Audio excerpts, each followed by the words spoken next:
You know, they're selling y'all wolf tickets, people. You're eating them right up. Hey, pussy, are you still there? I back. Trust me, I back. But I'm not impressed by your performance. You'll do nothing. You'll do nothing.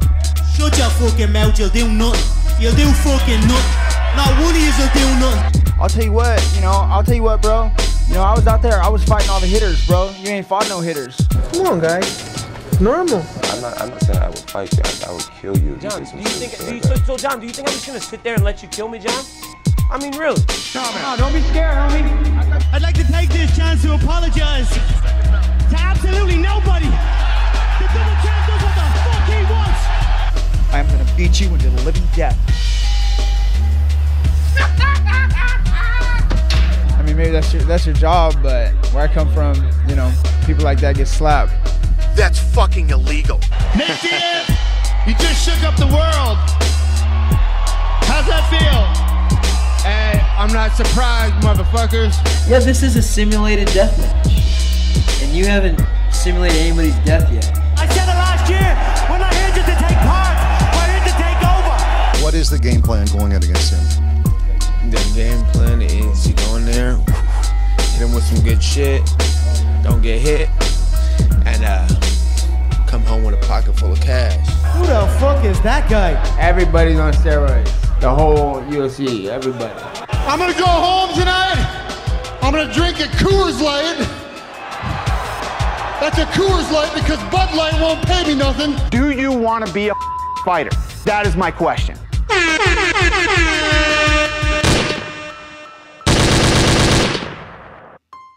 Yes. Hipsters here, haters beware. Another edition of Mixed Combat Radio. Hit that like button, subscribe, share the show. Go to patreon.com/Mixed Combat Radio. Wow, it's definitely been a interesting past, 24 hours? Because right when we were done with the show, yesterday, fucking all this news starts coming out about Wilder AJ. And then obviously today, it's taken an even worse turn, and I think it's sad to say, guys. It seems to be official. The fight's not happening this year, guys. I was wrong. Not the first time. Not the first time I'm wrong about a prediction on whether a fight's going to happen or not. Definitely will not be the last either. What up? I just want to say very quickly to all the people in the live chat, legendary boxer, Fern, Jabron, Elias, Curtis Cooper, what is up, guys?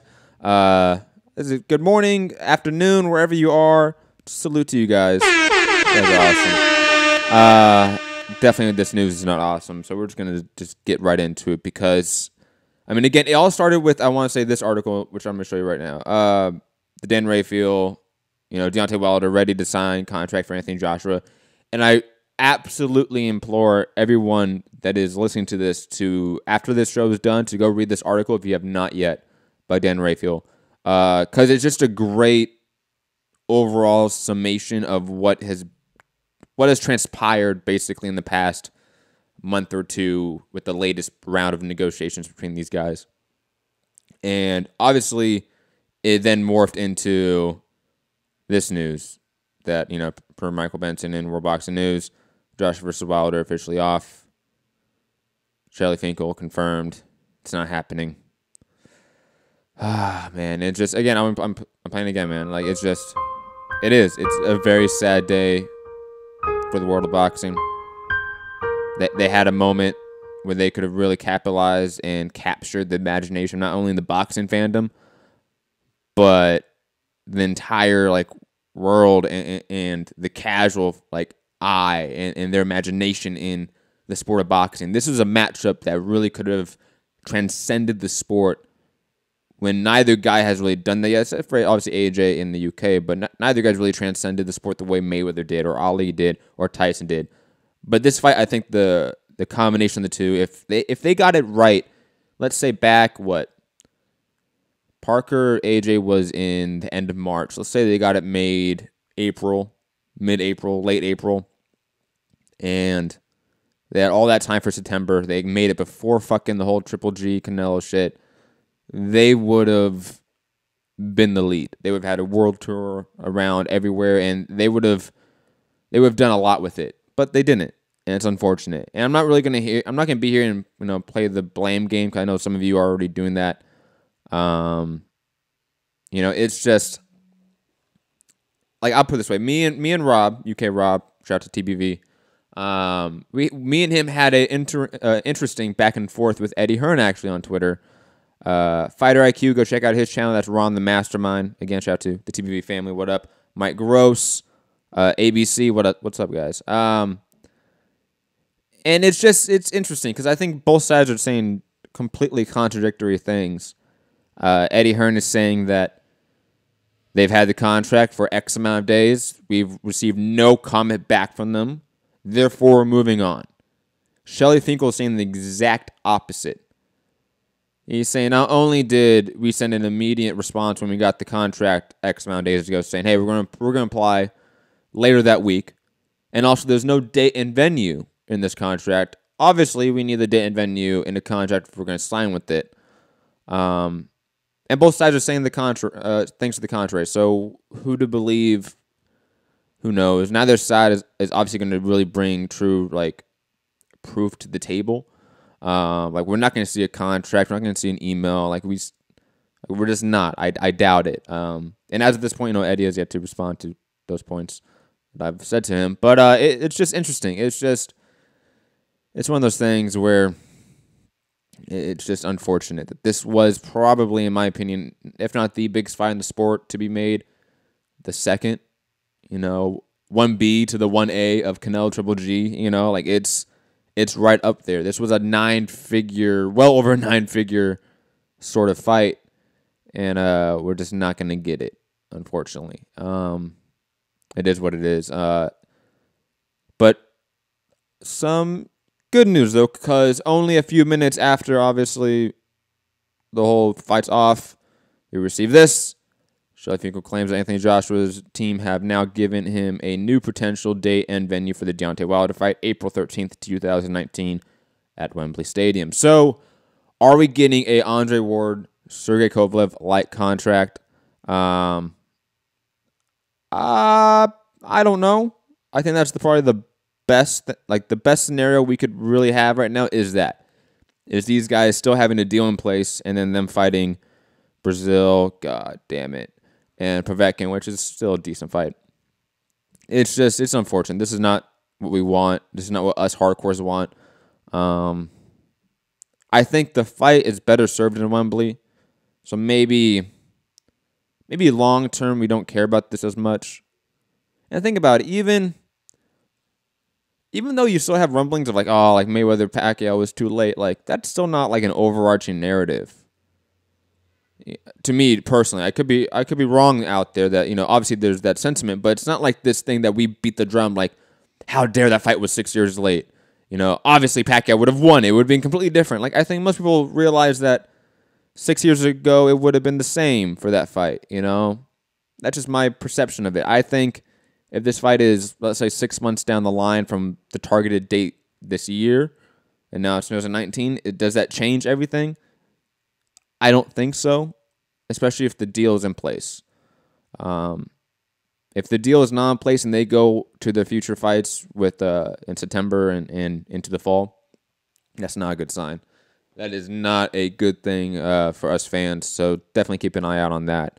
But let's just get off all that negative energy. Come on, universe, get some positivity back in our lives, because that was just sad. We don't want to see that shit.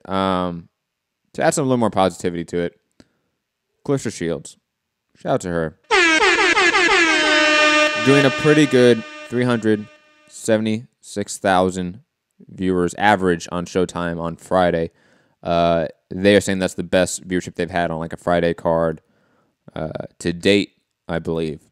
And so just shout out to Clarissa Shields. I mean, again, not doing obviously insane numbers, but if you go back in the day and look at big Strikeforce cards and bring it a little bit to MMA, they never really did above that. Ronda Rousey back in the day on Strikeforce on Showtime never really did above those numbers.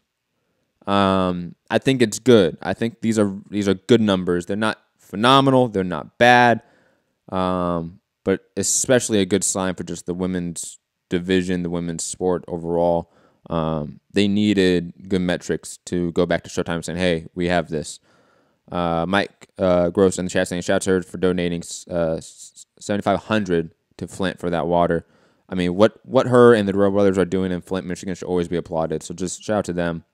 And that just Flint, Michigan overall, man. Just, prayers, man. Seriously. Come on, government, fix that shit. But digressing. Obviously, I think if they throw her, what they should do for a Shields Hammer fight, in my honest opinion, you put that as a co-main to a really good fight on CBS. You have to do that. If they don't, it is a huge fucking opportunity missed. Maybe there's really not a CBS fight down the line, but maybe the winner of Danny, because they want to probably do this fight relatively soon.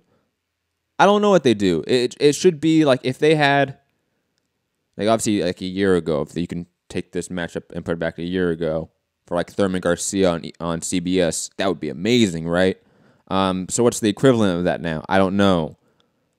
Maybe you do throw her on like a Deontay Wilder, Dominic Brazil undercard on CBS.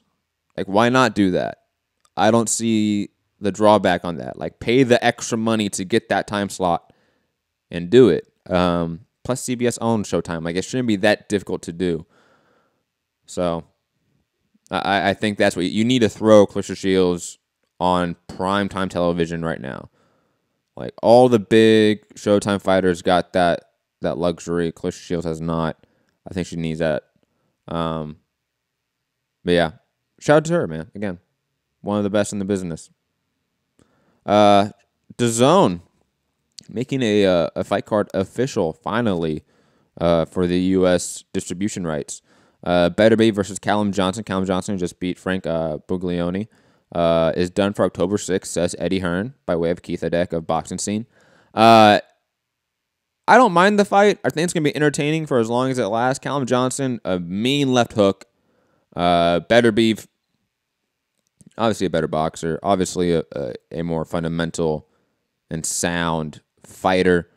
But fun fight. And it's one of those where, I mean, obviously since it's like really the first card announced for DAZN on US, it's not mind-blowing. It's a little bit, disappointing. But hey, these things happen, it is what it is. But I, take it away from DAZN and that whole situation. I like the matchup for what it is. Again, I wish Beterbiev would kind of pick it up and start maybe fighting for unification, but he's still young in his career. He still has under 20 fights?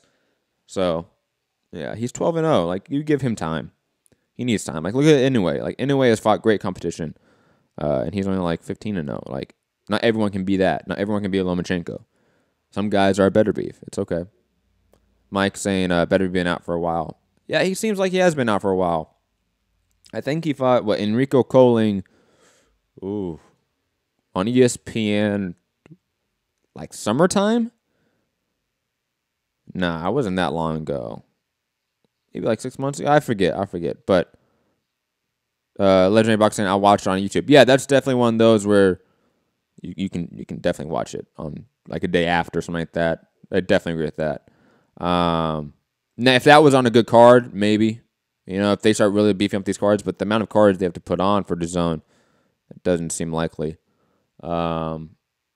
Speaking of that Sean Porter, Danny Garcia fight, which I briefly mentioned, they got a new fight added to it. Devin Alexander versus Andre Berto.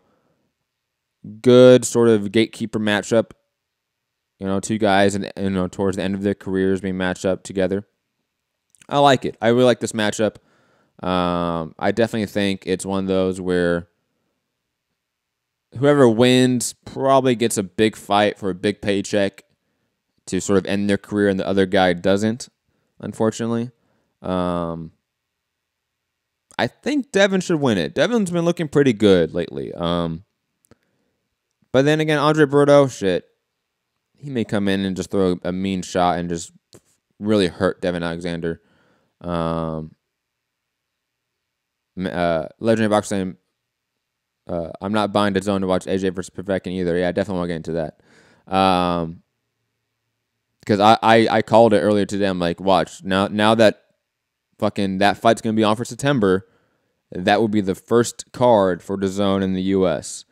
And then Boxing Scene, like an hour later, put out an article stating that same thing. Yeah, that's definitely going to be a possibility, Legendary Boxer. I might get DAZN just because now they're going to have some other content, which we're going to talk about in the second half of the show.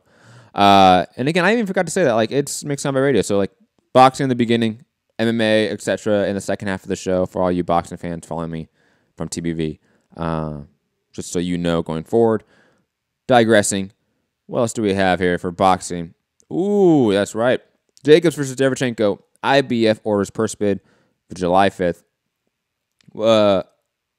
I think this fight is likely to happen now that the manager, both of them, the trainer, both of them say that the fight could potentially happen. Now we have the IBF ordering a purse bid. Only like a week or two from now. I definitely think this fight's going to be intriguing because I think a lot of people think Derevchenko is legitimately a good prospect / contender. And I think people are starting to question Jacobs again. Or at least I am. I'll be honest. Like, the Jacobs we've seen post Triple G hasn't been all that stellar. He hasn't been lights out, you know. Even the Jacobs that was on the run to the Triple G fight was much more impressive. You know, look what he did to Peter Quillen, and now look what he's done to his opponent since. It's not like Luis Aries, like he put on a very lackluster, you know, easy decision win against him. Like, I don't know about that. I definitely think this can be a tough matchup for Jacobs going forward. And I just shots to the IBF for doing this. The fact that they stripped Triple G was ridiculous, especially now that the Canelo fight's happening. That makes no fucking sense. And moving on to, there was news of a Billy Joe Saunders James DeGale fight, but that's now been countered by, again, the IBF ordering a purse bid for July 5th. James DeGale versus Jose Uzcategui. If James DeGale decides to go fight Billy Joe Saunders, he will be stripped of the IBF. I don't know what he should do here because James DeGale, man, he loses both of these fights. So Billy Joe Saunders probably the bigger money, less likely to get hurt in that fight. Uzcategui is a tough guy, awkward, hits hard. I think Uzcategui could be a guy that really gives all these guys at super middleweight a tough fight. Like, I can see Uzcategui giving Gilberto Ramirez, David Benavidez tough fights, if not losses. What he did to Jarrell was just highly impressive. Legendary Boxing, won't DeGale versus Saunders be allowed over this? No. Every report saying that's the contrary. Plus, it's a different division. So it'd be like James DeGale like leaving a division, so to speak. So, no, that's not the case. But yes, moving on now, people. I'm sorry if you are a boxing fan and you want only boxing content. Moving on to MMA. Though it is slightly connected to, obviously, our boxing world. Bellator FC announces broadcast deal with streaming service DAZN. Where is it exactly? The actual breakdown. The deal slated to launch September 29th for the Gegard Mousasi Rory McDonald fight, plus Vanderlei Silva versus Quentin Jackson, and also the beginning of the welterweight Grand Prix, which will feature Michael Venom Page, who was just in a boxing match 2 weeks ago, Paul Daly, Douglas Lima, and Andrei Korshkev. They're definitely just insane to think about DAZN and what they're trying to do, because if you think about it, ESPN Plus or ESPN now has Top Rank in the UFC. DAZN now has Bellator and Eddie Hearn, and allegedly, obviously, World Boxing Super Series. That to me is gonna start a competing nature between these two networks or these streaming services. That's just gonna be interesting to watch, like to see the landscape of the market, to see who wins out in this, was it metaphysical battle? Oh, metaphysical, is that the right term? Probably not. It's just going to be interesting. It's ESPN with the backing of ABC and Disney and just the foundation they have in the U.S. market. Are they automatically going to win out and beat DAZN, backed by Warner Brothers, etc., who now have Eddie Hearn, Bellator? And again, it's seemingly like the young kids on the block, so to speak. That's what DAZN feels like. And it's just interesting. I really don't know how it's going to happen. Legendary Boxing, PBC should sign a TV deal with Fox Sports. Fox Sports needs a lot of content. Yeah, it's interesting because that seemed like where they were going like 2 years ago. And they just didn't pan out. I think that's because they were thinking about going all in for the UFC. And now that the UFC is leaving next year, I can see that. I can definitely see that. I think PBC needs to do something. If not, it just feels like Showtime fighters that are like advised by Al Heyman. Like there's no structural entity that is really PBC anymore in the same light. It's just a name that gets attached to different fights that are promoted by different people and handled by different people. It's just weird. It's just a weird setup completely. Mike Gross in the chat saying, when is the fight announcement? I forget the exact date, but I keep hearing this week. And I keep seeing this week in like every article. So I believe that's when we should look at it. Legendary Box saying Fox was going to pay UFC $200 million. They could pay PBC $50 million and get a bargain. Yeah. Yeah, I see what you're saying. I definitely see what you're saying. And you're right, they need content. Like Fox Sports 100% needs content. If I'm Al Heyman, I'm on the phone with Fox. And if I'm Steven Espinoza and you have the potential of AJ going to DAZN, all of Al Heyman fighters going to Fox, man, Showtime must be worried about where they're at in the marketplace going forward. Because, again, they really don't compete at the same level, unfortunately. They don't. It is what it is. But yeah, DAZN getting Bellator. And first off, great opening card for September for them. Theoretically, it's going to be AJ Povetkin for boxing, and then obviously this Bellator, super card in the same month. I'm getting DAZN for that month. I'm 100% doing that. Like why? Like they're offering me these two cards in the same month. I'm getting it. I may not have it every month, but for that month, hell yeah, I will. And also, I want to make note that the UFC has been on DAZN, interesting, in Japan. I don't know if we're going to see eventually that change. Maybe DAZN in Japan is a very different entity in a sense than DAZN in the US. Sometimes companies are like that. Potentially. Legendary Boxing, AJ does horrible ratings for Showtime. They will be okay. But you have to think about this, Legendary Boxer, that the fight of AJ Wilder in the US, that is a mega fight. And even the fight in the UK is a mega fight. So if AJ is no longer on that network, that fight may not be on that network because Deontay Wilder is not signed to Showtime. He has no exclusive deal with Showtime. So then you have the potential that they're going to lose the biggest heavyweight fight in the last 20 years. Yeah, if I'm Steven Espinoza, I'm in Showtime, I'm worried about losing AJ. Absolutely. Why wouldn't you be? Come on, Legendary Boxer, think about it. And also, I want here it is. This was the paragraph I wanted to read. The partnership for Bellator DAZN will see Bellator air 7 events per year exclusively on DAZN, plus an additional 15 events that would be simulcast in the United States on both Paramount Network, which is obviously the rebranded Spike TV, and DAZN. Events that air tape delay on Paramount Network will nonetheless be streamed live on DAZN. Thank you, God. That alone to me is huge because the amount of times that I've seen like tape delay for Bellator cards that are their best cards, I'm like, fuck, why would I can watch on YouTube or Daily Motion or whatever platform I can find it on. It's just insane. Come on. Legendary Boxing, Wilder won't take the fight without Showtime pay-per-view attached. We know that, Matt. He can do pay-per-view without Showtime.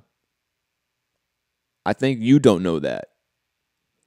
Like, we saw Bob Arum do a pay-per-view completely separate of HBO, ESPN, etc. with Manny Pacquiao, Jesse Vargas. It wasn't the best pay-per-view, but that's because the fight wasn't that good. It was Manny Pacquiao versus Jesse Vargas. You know, you don't need Showtime to do pay-per-view. You know, like, if you can do that independently. I don't know if you knew that. But yeah, digressing to a little more, not sad news, because I think it's a good thing. But man, Rashad Evans announcing his retirement from MMA. I really don't have a soundbite to play for that, because just, you know, well, actually, you know what? Salute to Rashad Evans. I mean, Hall of Famer for sure. And you know what? He should be done. He should have been done a while ago, unfortunately. Man, I think Rashad Evans, even if you can really ignore him past his prime and when he lost his chin and just kept taking fights and all that stuff, he was one of the great light heavyweights. You know, what he did to guys like Chuck Liddell, etc., you know, it was absolutely impressive. You know, he really started the John Jones superstardom in a sense. Like, John Jones built his stardom a lot off of Rashad Evans in that rivalry. Because before there was DC, it was Rashad Evans. That was the big rival of John Jones. That did, you know, just under 1 million pay-per-view buys from what I remember. I think a lot of people forget how good Rashad Evans was. And first off, if you have never seen his season, The Ultimate Fighter, go watch it just because he gets Matt Hughes so pissed off. It is hilarious. Rampage Fan 33, great name, by the way. And don't forget, he dismantled Forrest. That is true, man. And that was a Forrest that came off of the amazing fucking Quentin Rampage Jackson win, man. Like, that was shocking, to say the least.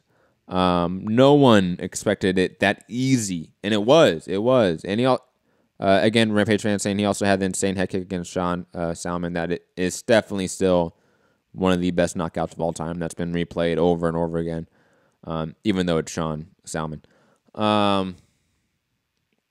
Yeah, I just salute to Rashad Evans. He's been a great fighter and also a great analyst. I think he's done a phenomenal job behind the desk in that aspect as well. And last topic of the day, my boy Nate Diaz. You know, I gotta say, he is hilarious. You know, like, come on. You know, they're selling y'all wolf tickets, people. You're eating them right up. They are. I know that's Nick, but man, he must have been there too. You know, it's just Nate Diaz allegedly involved in a brawl at Sacramento Jiu-Jitsu event. Slapped the fuck out of this guy, man. It's so great. Let me play it for you. It's that good.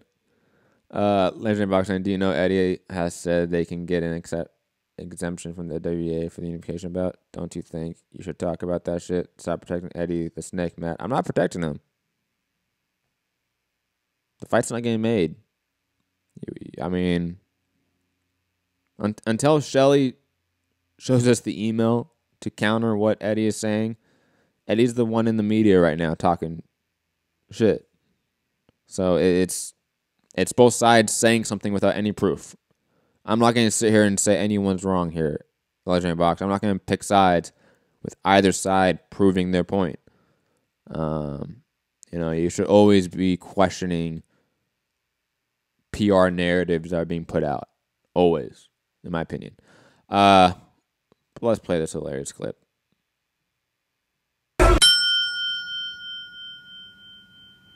What's good? What's good? Boom. What's Slap. good? What's good? What's good? What's good? Yep. Just slap that guy. Good for Nate Diaz. His brother's in some domestic violence issues. I just read something about him not getting allowed bail. I don't want to touch on it because I haven't read that article and I haven't really read what's happening. But I'll probably touch on that more tomorrow when I do a little more research on that. But yeah, it seems like it's been another edition of Mixed Combat Radio. Hit that like button. Subscribe. Share the show. Go to patreon.com/Mixed Combat Radio. Remember, all proceeds do go towards equipment, software, etc. Whatever it is to up the quality of the show. Get a graphic arts designer to get better shit. Whatever it is. That is what Mixed Combat Radio on Patreon is for. Thank you to Rick Fulton, legendary boxer, Rampage fan, Mike Rose, potential lunatic, Ferocious Moreno. Oh, what's up, Ferocious? I didn't even see you in there. My bad, man. What's up, Ferocious? Who else? ABC. I saw Fern back there. Boxing is me. MB. What's up, MB? Who else? Ron, of course. What's up, Ron? Always the man.